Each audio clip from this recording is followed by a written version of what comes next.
Բարի երեկո եւ բարի գալուստ հայկական ժամանակ տաղավարում զրուցելու եմ ազգային ժողովի падգամավոր Գեգամ Նազարյանի հետ։ Բարև ձեզ, պարոն Նազարյան։ Բարև ձեզ։ Պարոն Նազարյան, նախ ընդհանուր առմամբ վերջին շրջանում, նախընտրական շրջանում, հետո արդեն հետընտրական շրջանում, այսպես նախընտրական շրջանում շատ մեծ թե տեղեկատվական, թե առհասարակ աղմուկ էր տիրում, հիմնականում վախեր էին գեներացվում, վախերի մեծ մասը պատերազմի մասին էին, քաղաքական ընդ որում տարբեր ուժեր հենց այդ դիրքավորումն ունեին, մի մասը պնդում էր, որ 300,000 ադրբեջանցի է գալիս, մյուս մասը ասում էր, որ օրինակ Ռոբերտ Քոչարյանը, որ Ռուսաստանի Դաշնության հետ տնտեսական պատերազմ է լինելու եւ գյուղացիները սոված են մնալու։ Նման պնդումները քիչ չէին։ Իշխող ուժն էլ նաեւ հայտարարում էր, որ եթե եռագլուխ իրենց բառերով ասած կուսակցության ներկայացուցիչները գան իշխանության, լինելու է պատերազմ։ Հիմա հետընտրական շրջանում տեսնում ենք, որ որոշակի ինչ որ իմաստով փոխաբերական խաղաղություն է արդեն, բայց ամենատարբեր թեզեր շարունակում են շրջանառվել, օրինակ նույն Գոհար Մելոյանը օրերս պնդում արեց, որ այո 300,000 ադրբեջանցիների վերադարձի թեման հիմա էլ Դեմոկլյան սրի նման իր բառերով ասած կախված է Հայաստանի վրա եւ նաեւ ասաց, որ այն ինչի մասին զգուշացնում էին 21 թվականին ըստ էության իրականություն է դարձել, օրինակ անկլավ Կիրանցը հանձնվել է Ադրբեջանին։ Հատկապես Կիրանցից սկսենք եւ նաեւ տեղեկատվական աղմուկից ինչ կատարվեց եւ ինչ է կատարվում հիմա։ Ոչինչ չկատարվեց, ոչինչ իրականում, ուղղակի աղմուկ էր, չհիշվող աղմուկ։ Մնալու է միայն այդ աղմուկ առաջացնողների ամոթը, այսինքն ես իրենց փոխարեն ասում են իսպանական ամոթ է, ես իրենց փոխարեն ամաչում եի, որովհետև գիտեք, իրենք գիտեին, որ իրենք սուտ են խոսում,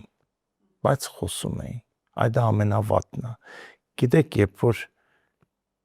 մարդը մտածում է ինքը ճիշտն է ասում, հիմա կարող է այդպես է համոզված, էլի կարող ես հասկանալ, բայց երբ որ դու գիտես, որ ինքը գիտի, որ ինքը սուտ է ասում, բայց ասում է հանուն նրա, որ ժողովրդին հոգեկան խանգարման հասցնի, ինչ իրենց կոգնի լրացուցիչ ձայներ ստանալ, բացի փողաբաժանությունից ստացած ձայներից, դա վատ բան է, բայց դա անցնում գնում է, մնում է իրավապահների չարչարանքը, որոնք ընկած, ասենք, փոխանակ են գողմող բռնեն, հանցագործ բռնեն,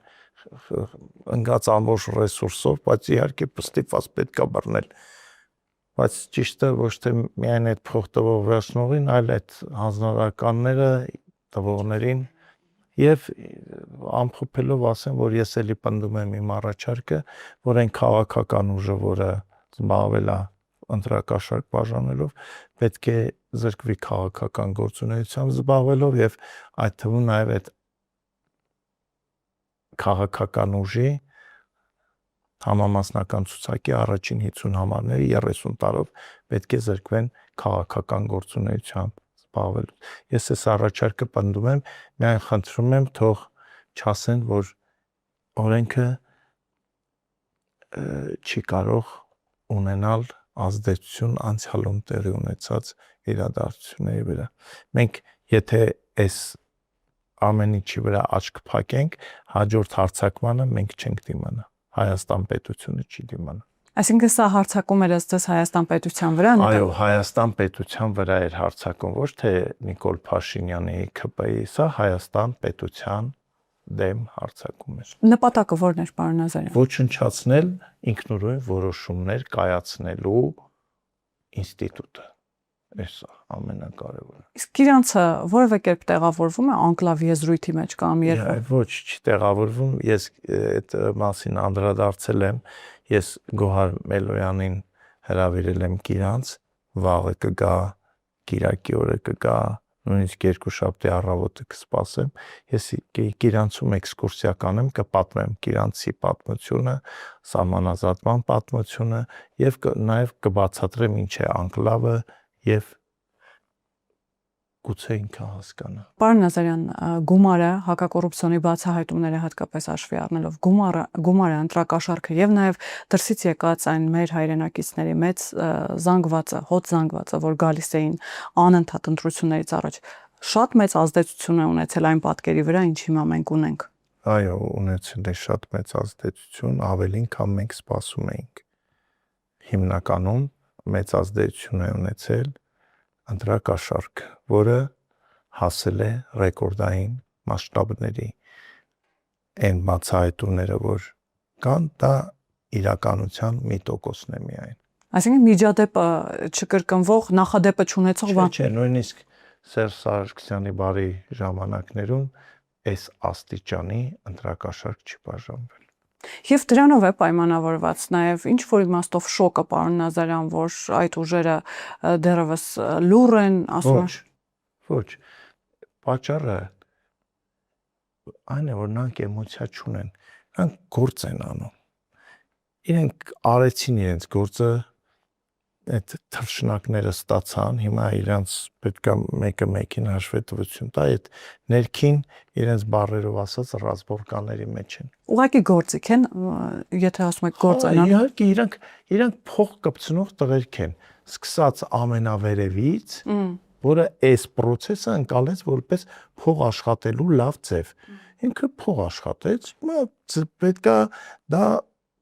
մարսի։ Հիմա այդ մարսման process-ն է։ Իսկ երբ Սամվել Կարապետյանը օրինակ ասում էր, այս բարձր մասնակցայնությունը 1.5 միլիոն իրենց խապկանքի մեջ է գցել, դա պիտի օգներ իրենց այնինչ օգնել է Նիկոլ Փաշինյանին, իրենք խապված են զգում, ինչ նկատի ուներ, խապված նաև միգուցե ավելի ոչ ձեզ էր այդ ասում,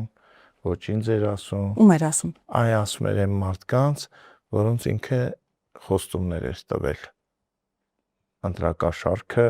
Հայաստան բերելուց ու բաժանելուց առաջ։ Խոստումներ էր տվել այն տեսքով, որ պարտադիր հաղթելու է։ Չէ, որ այդ ես մի լավ առաջարկ անեմ, իրեն հրավիրեք կամ միտեղ Նարեկ Կարապետյանի հետ զրուցեք, ինքը մանրամասն կպատմի։ Դժվարությամբ են իհարկե նման առաջարկներ մեր կողմից ընդունում, բայց փորձենք։ Դուք անպայման կանչեք, այդ հարցերը տվեք։ Ասեք մի այսպիսի հարց։ Օրինակ, եթե ընտրակաշարքը չի ազդել ընտրությունների արդյունքի վրա, ապա ինչով կբացատրեք, որ Ռոբերտ Քոչարյանի գլխավորած ուժը ստանում է շատ ավելի քիչ ձայն, քան քաղաքականության հետ կապ չունեցող մարդկանց ստեղծած դաշինքը։ Մի հատ վերցրեք այդ ցուցակը նայեք, ինչ-որ հայտնի սիրված դեմ կա, որ ասես, այ հենց իր հմայքը, քաղաքական անցյալը գեղեցիկ ելույթն է ազդեցին մարդկանց վրա եւ նրանք գնացին, ասենք հիշում են իրենց գործ։ Առեմ վերցնենք 10-20 հոգի, ասենք այն Էդգարի զառանցանքները լսելով են գնացած այն տվել, չէ, բարձա չէ։ Իսկ Ռոբերտ Քոչարյանը ի տարբերություն Սամվել Կարապետյանի սիրում եք նրան, չեք սիրում, կիսում եք հայացքները, չեք սիրում, ոչ թե փախել էր Հայաստանից, ինչպես Սամվել Կարապետյանն, հիմա որևէ մեկը չի ասում, ընկեր, բա որ այդ Հայաստանը այդքան սիրում էիր։ 90-ականներին, այն ամենաբարդ շրջանում, այդ ինչ թողեցիր գնացիր Հայաստանից։ Բա որ սիրում էիր, մնայիր, գնայիր Արցախ, օգնեիր, կռվեիր։ Դե բարեգործություն է արել։ Երբ 90-ականներին, չէ 90-ականներին ինքը կենսագրությունում էլ ագրած, չէ, ինքը Կալինինոյից, Տաշիրից գնացել է, չգիտեմ, Կաուր։ Եվ ասֆալտ ու հարստած։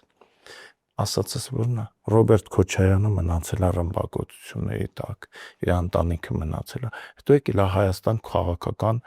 բարձր պաշտոններ զբաղեցրել, վարչապետ, նախագահ, դաշնակցությունը 100 տարուց ավելի կուսակցություն է, որը ունի որոշակի կայուն զանգված համակիրներ։ Այսինքն տրամաբանությունը, որ եթե մեկը այս գործող իշխանություններին չի սիրում եւ մի փոքր արմատական, մի փոքր էլ գոնե արմատական տեսակետներ ունի, այդ մարդը պիտի գնա քվեարկի Ռոբերտ Քոչարյանի ղեկավարած դաշինքի օգտին, բայց ոչ թե Սամվել Կարապետյանի, որը շատ ներողություն ոչ Հայաստանի մասին գիտի ինչ է Հայաստանը, ոչ ճանաչում է հայ ժողովրդին։ Ու հետո էլ որ ասում եմ, եթե ինքը այդ Հայաստանը սիրող մարդ է, ինքը Հայաստանում պիցցայանոցներ չեն բացի։ Ինձ ասում են, ընկեր, դա իրանց այդ կիսագողական բանով էլի, մի հատ չգիտեմ, չեմ էլ ճանաչում, ինձ ցույց տվեցին, նայում եմ, ինչ որ դեմքը ասում է, Վայ, գեղամ, ախր դա բիզնես է, հա, բա ճիշտ ես ասում, բա բիզնես է, բա եթե բիզնես է, գալիս եք այդ ձեր բիզնեսով փոքր բիզնեսի տեղն եք զբաղացնում ձեր 4 միլիարդ բանով, կապիտալով։ Բա իմ ասածն էլ դա է, դուք տղեկ գնացեք ձեր բիզնեսով զբաղվեք, ձեր, չգիտեմ, գործեր, դուք ինչ կապ ունեք Հայաստան սիրելու, Հայաստանով ապրելու, այս սիրում եք այդ երկու աղբոր տղեկից մեկը մի օր կիմանայինք, որ շուտ վտանգավոր տեղամասում հայրենիքի պաշտպանությամբ զբաղվել։ Պարզ ճշմարտություններ են։ Այս է իրականությունը։ Այսինքն նկատի ունեք, որ Ռոբերտ Քոչարյանի վարկանիշին որոշակիորեն հարվածել է Սամվել Կարապետյանը իր նյութական այդ վարկանիշում, ասենք իհարկե հարվածել է, եկան ցավոք սրտի մենք պետք է արձանագրենք, որ դեռ մեր կողքին, նույնիսկ դաժան պատերազմից, մեր տղերքի զոհողությունից հետո ապրում են մարդիկ, որոնք թքած ունեն եւ պետության, եւ ազգային արժանապատվության վրա ու իրենց բառերով ասած պատրաստ են փող կպցնեն ցանկացած եղանակով։ Այդ ձայնագրություններն են, որ լսում եք, երևի մա չի ասում, դե եթե սրանք այսքան չտան կգնանք սրա մոտ, եթե ասենք բանի Ծառուկյան, Սամվել Կարապետյան այդ մրցակցությունը ստեղծեցին, իրանց գործն է, բայց մենք պիտի իմանանք, որ այդ մարդիկ ապրում են մեր կողքը։ Այդ մարդկանց փորձենք ասել, որ տղեկ պետության, ազգի, մեր նահատակների, սահմանամ ապրող մարդու խաղաղության հաշվին փող չեն բռնում։ Հարամ ըլնի այն փողը, որ դուք վերցրել եք։ Որևէ մեկը չի մարսելու այդ փողը, որ վերցրել է 50,000 դրամ լինի, թե 50,000 դոլար լինի։ Դա ծանրակ, դա այն մարդիկ, ես ասեմ, որ մորը հայոյում են, նեղվում են, կռիվ են սարքում, պատասխան, դա մոր հայոյանքից ավելի վեր բան է։ Եթե մարդը ընտրակաշառք է վերցնում, դա կուլ է տալի ամենածանր հայոյանքը։ Նա ամենածանր մեղքերից մեկն է գործում։ Ինչպես դա հասցնել մարդկանց գիտակցությանը, Անազար։ Ձև այդ մարդկանց պետքա պատժել, այդ մարդկանց խիստ է պետք պատժել։ Չեմ ուզում ավելի կոպիտ բառեր ասել, բայց այդ մարդը, որ ասում է թքած երկրի վրա, թքած թե այս փողը վերցնելուց հետո ինչ աշխարհաքաղաքական փոփոխությունների հետևանքով մեր երկիրը ինչ կլինի, պատերազմ կլինի, չի կարևոր է այդ 100,000-ը տանենք, չգիտեմ, խմենք, խորոված անենք ուտենք, այդքան կեղտոտ ժողովուրդ են, այլի, գիտես մարդը, եթե փողով պատրաստ է այդ քայլին, ինքը կեղտոտ մարդ է, կեղտոտ մարդ։ Այո, մարդը պետք է շահում գնա։ Մեկը կարող է ինչ-որ քաղաքական ուժի քվեարկում, որովհետև իրան խոստացել են, որ իրանց Բաքում ֆուտբոլի դաշտ է լինելու, դա նորմալ է։ Մյուսը կարող է գնա քվեարկելու, որովհետև իրեն խոստացել են, որ ընտրություններից հետո իրենց գյուղում 10 նոր աշխատատեղ է լինելու։ Այո, դա նորմալ է։ Այո, բայց երբ որ մարդը փող է վերցնում, ձի է վերցնում, կով է վերցնում, չգիտեմ, վերցնում է ու իր հոգին ծախում է, դա ծանրագույն բան է։ Պարոն Նազարյան, բայց կարծում եք բոլոր այդ 300,000 ընտրողները բոլորը գնացել, մոտիվացիան միայն գումարն է եղել։ Միայն գումարն է եղել, այն ով Սամվել Կարապետյանին ընտրել է, ինձ ասում են դու չափազանցնում ես, ես չեմ չափազանցնում։ Ինձ ասեք, բերեք աշխարհի ամենալավ հոգեբանին, ասեք սիրելի հոգեբան, այ գիտեք սենց բան ա եղել, հայտնվել է մի մարդ, որը քաղաքականության հետ կապ չունի, Հայաստանի հետ կապ չունի, ունի միլիարդներ, բայց ուրիշ երկրներում, ունի այլ երկրի քաղաքացիություն, գալիս է ասում է, գիտես, ես եկել եմ, որ քեզ ղեկավարեմ, ու հայերեն էլ չի կարողանում խոսի, ասենք, չգիտի հաղթարշավը ինչ է, հաղթարշավը ասում մի կերպ, ինքը այլ բառեր էլ չգիտի, ու ասեք, մարդը ինչի համար այդ մարդուն պիտի քվեարկի, ինչ պիտի քվեարկի էլի, ինչի։ Օրինակ, էլի Գոհար Մելոյանին պիտի ցիտեմ, պարոն Նազարյան, վերջին հարցազրույցը։ Գոհար Մելոյանի վարկանիշը շահաճում Իրանից խոսում ենք։ Ամեն դեպքում հետաքրքիր պնդում էր անում, որ Սամվել Կարապետյան վարչապետ թեզը դա բնավ պոպուլիզմ չի եղել, ասում է լրջագույն գիտատեսական, սա իր բառն է, գիտատեսական ուսումնասիրություններ կային, որ ԿՊ-ն չի հաղթելու է Սամվել Կարապետյանը, մինչև հիմա հոսքը դեպի ուժեղ Հայաստան չի դադարվում, մարդիկ անդամագրվում են։ Ես տեսել եմ, գիտեք, այդ սենց այս մեքենաները, որ այս վերջին 2 շաբաթում կտրուկ աճել են Երևանի փողոցներում, հետաքրքրվեցի, պարզվեց բոլորը շտապում են ուժեղ Հայաստանի գրասենյակներ, որ հերթագրվեն եւ դառնան այդ կուսակցության անդամ, այո։ Գոհար Մելոյանը այն մարդը չի, որ իրեն անդադ ցիտենք,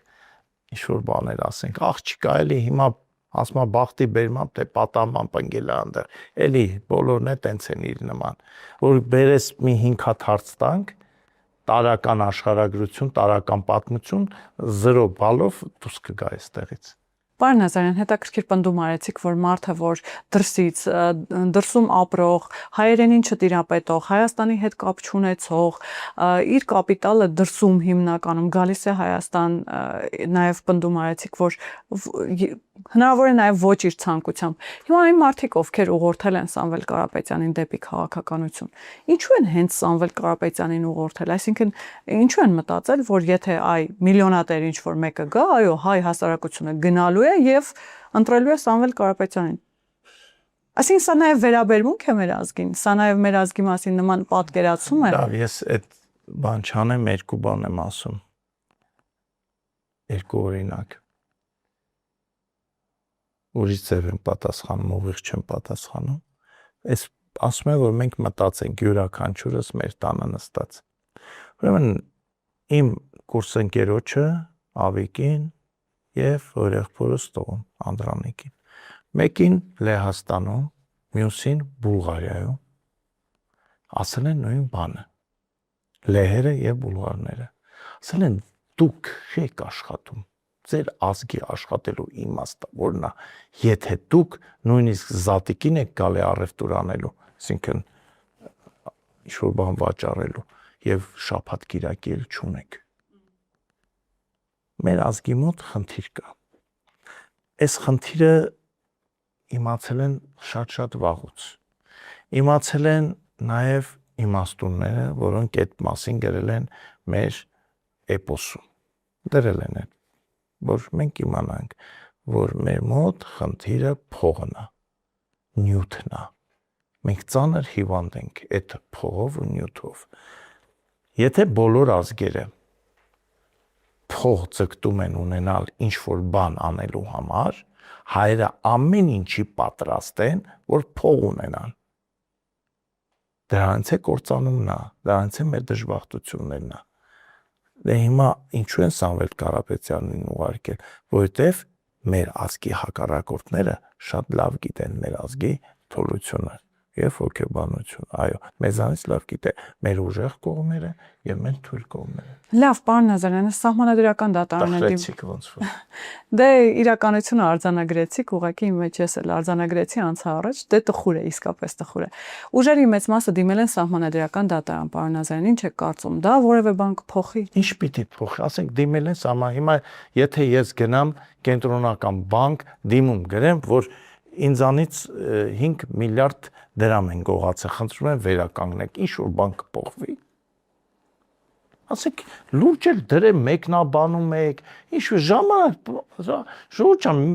զբաղվում են տղերքը։ Իրանք շատ փող ունեցող մարդիկ են, շատ։ Եթե դու մտածում ես մի 2 կոպեկ գցես տենաս ամառը գոնե կարաս գնաս Գորիսում հանգստանաս կամ գոնե Կոբուլետում կամ գոնե Եգիպտոսում,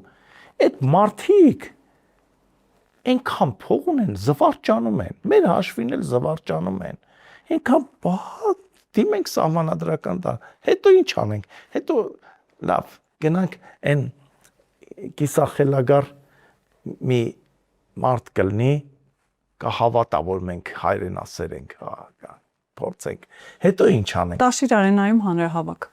Այսօր իսկական տեղն են անում, էլի, բայց իրանք կրկեսում պետք է, բայց ես իշխանություններին պնդում եմ, որ այդ մեր մանկության, մեր ծնողների մանկության այդ շենքին վերադարձնեն հիմնակ կրկես, պետքա գրվի Երևանի կրկես, ոչ թե Տաշիր։ Այդ անունը այդտեղից պետքա շպրտել դուրս գցել։ Եթե ոչ իրանց, բայց այդ անունը չի կարելի։ Դա կրկեսի շենքն է, ոչ թե Տաշիր, եսիմ ինչ։ Ինչ-որ այդ էլ հիշեցի ասեմ էլի։ Դա հանրահավաք են անում, ասում են Ինչ հանրահավաք։ Հանրահավաք անում են դուրսը։ Հանրահավաք անում են ինքնաբուխ։ Հանրահավաք եկողը պետք է էմոցիաներով լեցուն գա ինչ-որ բան փոխելու։ Եվ ոչ թե էլին դավայ եկեք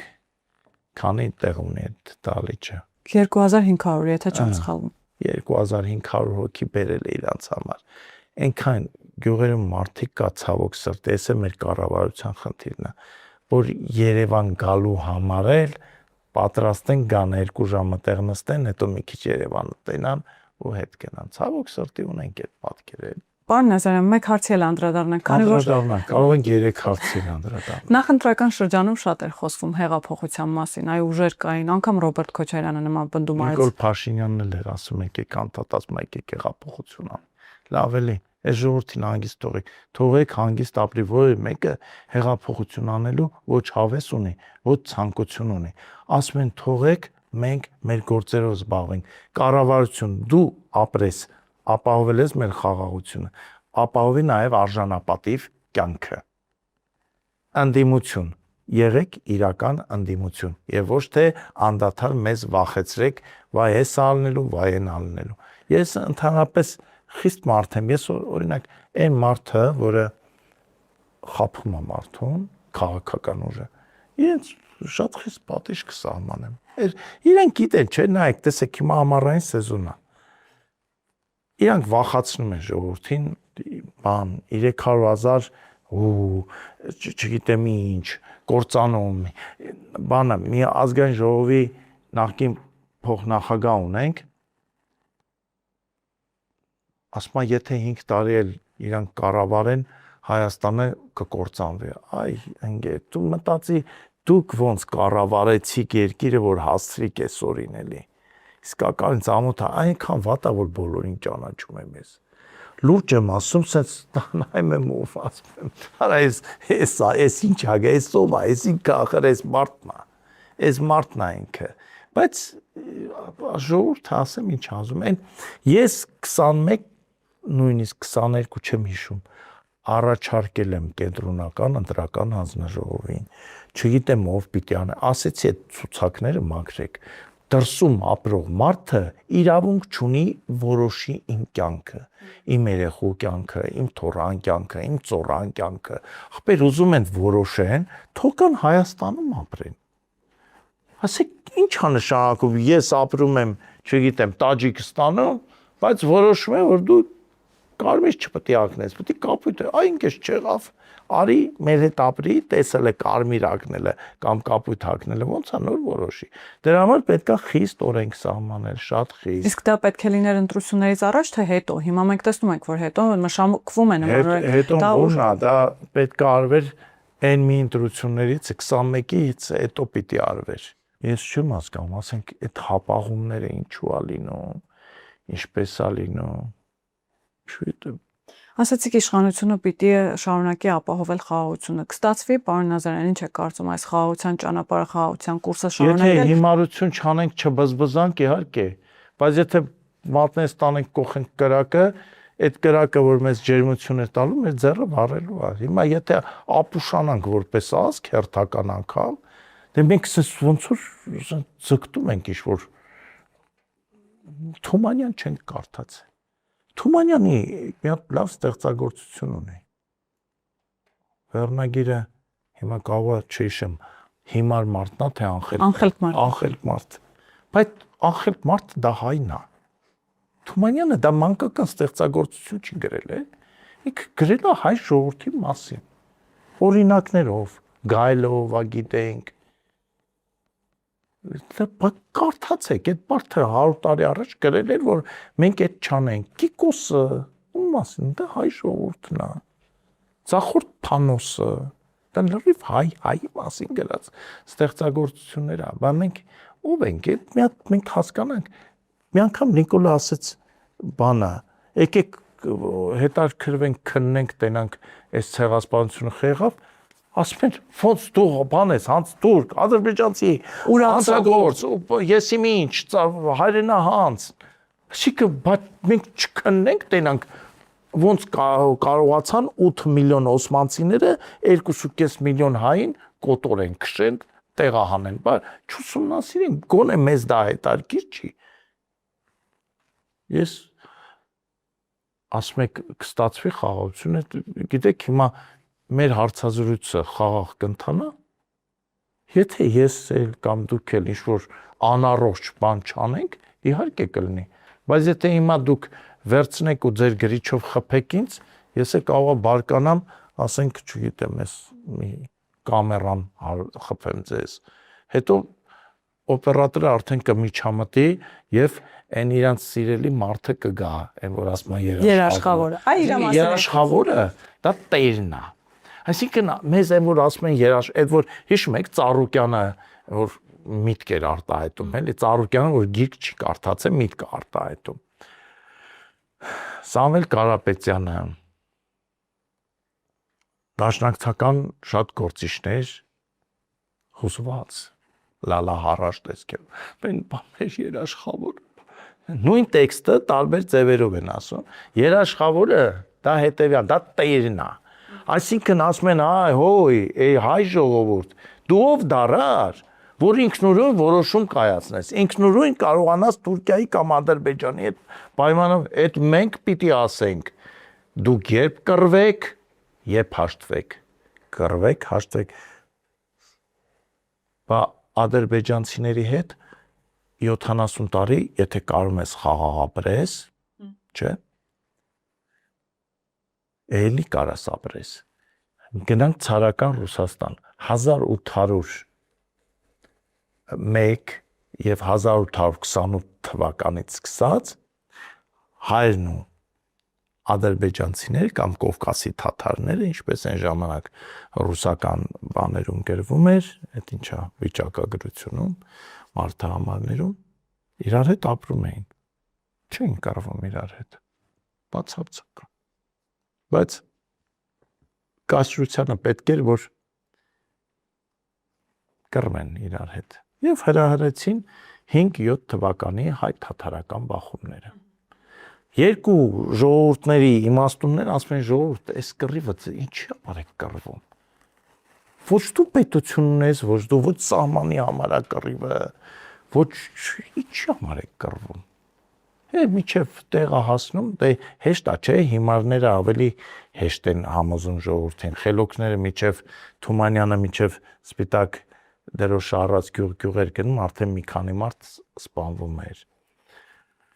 Այնպես որ եթե ուզում ես խաղաղ ապրես, պիտի ապրես խաղաղ, պիտի փակես այն մարդու բերանը, որի բերանից պատերազմի հոտ է գալի, որոնք երազում են պատերազմի ժամանակ, որտեղ իրենք պատերազմի ժամանակ փող են աշխատում, իրանց լավ են զգում, որտեղ գիտեք, ինքը սենց հաշվում է, ասում է, ես չեմ զոհվելու, ես ձևը կգտնեմ այնտեղ չհայտնվելու, իմ երեխան չի զոհվելու, կամ արտասահմանումա, կամ աղջիկա ստեղա, եթե ստեղա։ Բայց ես հրահրեմ այդ պատերազմը։ Այդ մենք մարդկանց, մենք որ ասում ենք խաղաղություն եւ Ադրբեջանը եւ Հայաստանը իրենց օրենսդրությունը այնպես պետք է կարգավորեն, որ ով պատերազմաշունչ, պատերազմի թեկուզ մեկ ակնարկանող հայտարարություն անի, գնա բանտում փթի։ Հասկանաս, որովհետեւ եթե լեհն ու գերմանացին գտան իրար հետ խաղաղ ապրելու բանաձևը, ֆրանսիացին ու գերմանացին գտան, մենք ինչի պետք է չգտնենք։ Ինչի։ Եթե հասուն լինենք, ես եւ հայերի մասին եմ ասում, եւ ադրբեջանցին,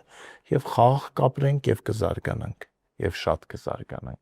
Պարոն Նազարյան, բայց մենք հակառակ տեսակետին էլ ենք հանդիպում, նույն ԿՊ-ն հիմա սահմանադրական մեծամասնություն չունի, այդ իմաստով ընդդիմությունը նշում է, ասում է, որ մենք ամեն կերպ թույլ չենք տալու, որ սահմանադրական հանրաքվե իրականացվի, դա Ադրբեջանի պահանջ է։ Մարդիկ կան հիմա մեծ հայքի։ Մի բան ասեմ, էլի, ուրեմն եթե եթե նույնիսկ Ադրբեջանից որևէ պաշտոնյա չասեր, որ ձեր սահմանադրությունը պետք է փոխվի, մենք պետք է փոխենք։ Գիտեք, ազգը պետք է հասունանա։ Դեք այն դրոշ վերցնենք, գրենք վրեն հայրենասիրական բառեր պատտվենք, սենց ինչ-որ էմոցիաներ առաջացնենք, բա ինչի, երբ որ մենք որոշում ենք կայացնում մեր տան եւ ընտանիքի մասին, այդ էմոցիաները չկան։ Հիմնականում սառը որոշումներ են եւ հարևանների հետ հարաբերվելու, մեր բոլոր հարևանները իդեալական չեն։ Օրինակ իմ սիրելի հարևան Գրիգորը, որ նարդով պարտվում է, սկանդալ է սարքում։ Հիմա ես ինչ պատերազմ հայտարարեմ Գրիգոր, չէ, ես իրեն շարունակում եմ սիրել հարգել, հաշվի առնելով, որ ինքը այ որ նարդի է խաղում, ասենք նարդին կամ զառերը կարավ 6-րդ հարգից շպրտի դուրս։ Ես դա հաշվի եմ առնում։ Ես հաշվի եմ առնում, որ մեր արևան Անժելան վերելակից չի օգտվում, այլ ոտքով է իջնում բարձանում։ Ես դա էլ պետք է հաշվում։ Լրիվ հաշվում ես։ Ամեն ինչ չար հարևանա, բարի հարևան, դու չես գնում չար հարևանի հետ անդադ կռիվ սարքում կամ հարբած հարևանի հետ կռիվ սարքում, բայց հենց հասնում է Հայաստանին, ասում են չէ, բա մենք չպետք է հաշտվենք 29800 քառակուսի մետրի հետ, ամոթ է, հա, ինչ Ադրբեջանն է կարող ասի, մենք 86-ի հետ չեք հաշտվում, հետո, բա որ Թուրքիան էլ ասեց, բա որ Թուրքիայից հետո Սաուդյան Արաբիան ասի, Իրաքը ասի, լավ գրել են, նայեք, տեսեք մարդկանց ոնց են խաբում, չէ։ Ասում են հիմնական բանը է, ասում են սրանց ինչ հասում են, իբր Բաքվից սրանց ինչ հաս, սրանք տալիս են։ Այսինքն վերադառնանք Տավուշին եւ Սահմանազատմանը։ Միանգամից թեզեր գրեցին, Տավուշում 4 գյուղ հանձնվում է։ Դրա տակ մնաց նաեւ ձեր սիրելի Գոհար Մելոյանը։ Հուսով եմ ինքը ոչ թե խափում է, այդպես էլ գիտի, որ Տավուշից 4 գյուղ հանձնել են։ Այս սկզբից էլ ասում են ժողովուրդ, այս ինչեր եք խոսում։ Դուք գիտեք, չէ՞ որ Տավուշի 4 գյուղ չի հանձնվելու։ Տավուշում 4 գյուղ չկա, որ հանձնենք Ադրբեջանին։ Է չէ, ասում այս լավ թեմա է։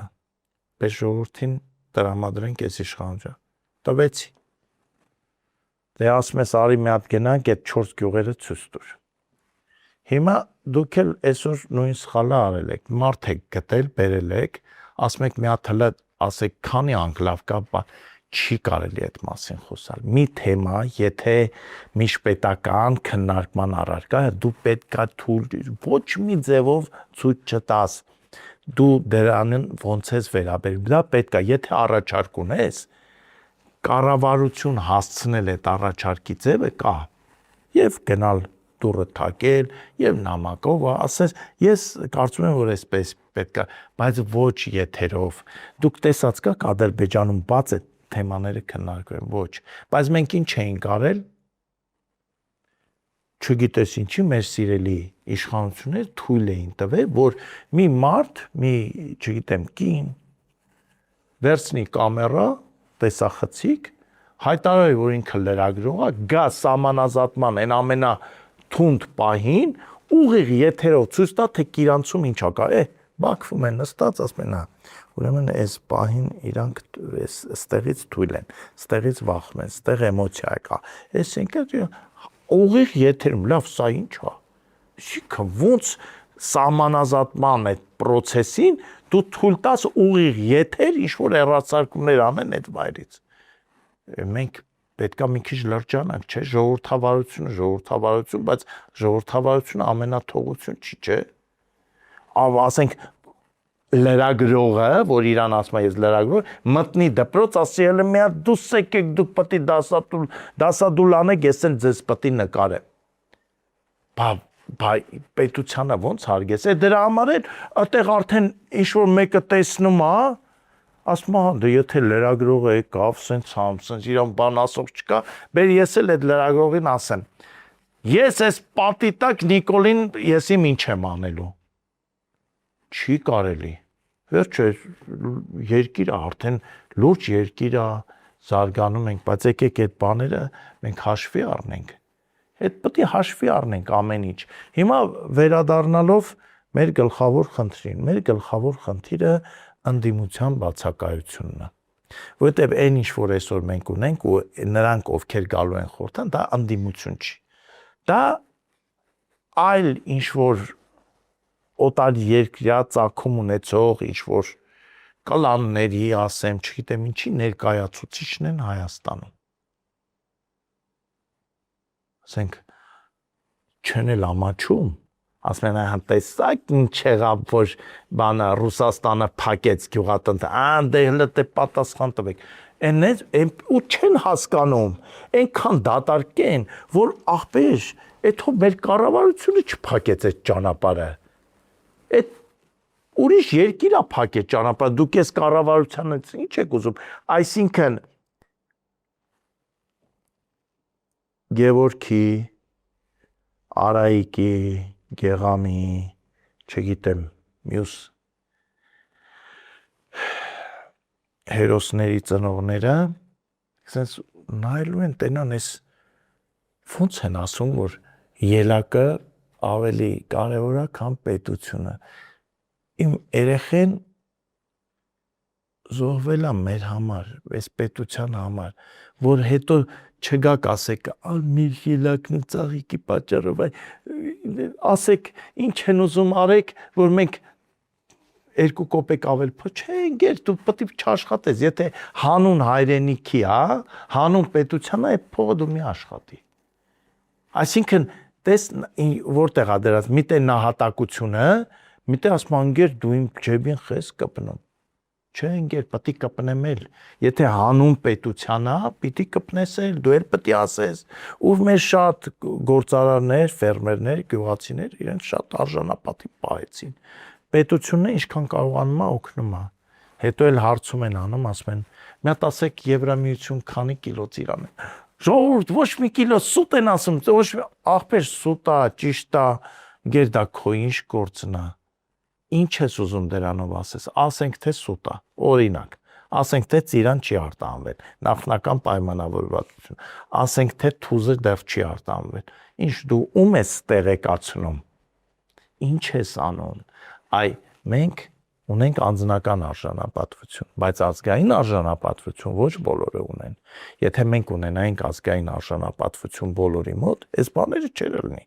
այս խայտառակությունը չեր լինի, բայց